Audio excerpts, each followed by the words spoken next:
मुझे याद है 2015 में किराना में एक उद्यमी की हत्या हुई थी, सरेआम चौराहे पर दिन दहाड़े हत्या हुई थी। उसकी 5 वर्ष की बेटी उसके साथ थी। वह उद्यमी अपनी बेटी को स्कूल से लेके आ रहा था, तब तक वहां का एक अपराधी, एक हिस्ट्री सीटर ने उस उद्यमी को देखा और सरेआम चौराहे पर गोली मारी थी। कोई कार्रवाई नहीं हुई। वह परिवार यहां से छोड़ करके सूरत चला गया था। 17 में सरकार आई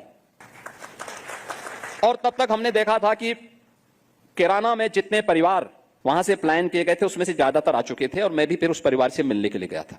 तो मैं इस परिवार में गया, मैंने उस परिवार में कहा कि भाई देखो, मैंने मैसेज भेजा था कि मैं आज भोजन दोपहर का उसी परिवार के साथ करूंगा और मेरी तरफ से उन लोगों को विनती भेजना कि मैं उस परिवार में ही भोजन करना चाहूंगा आज। और मैं गया था, मैंने परिवार के लोगों से हालचाल लिया और फिर मैंने पूछा, मैंने कभी कोई समस्या तो नहीं है?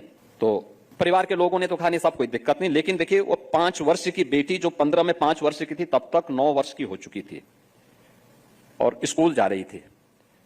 उसने मेरे कान में आके कहा, उसने कहा हमें डर तो नहीं है, लेकिन उसी प्रकार के एक गुंडे को मैंने एक दिन सड़क पे देखा है।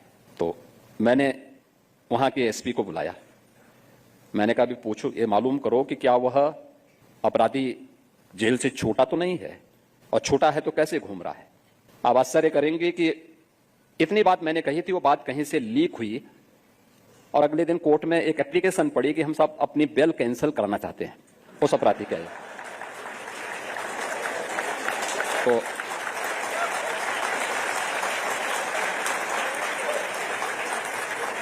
तो हम लोगों ने कहा भाई मुझे जानकारी मिली तो हमने कहा इसकी बेल कैंसिल नहीं होनी है, उसको बाहर ही रहना चाहिए और अब हिसाब किताब आमने सामने होगा।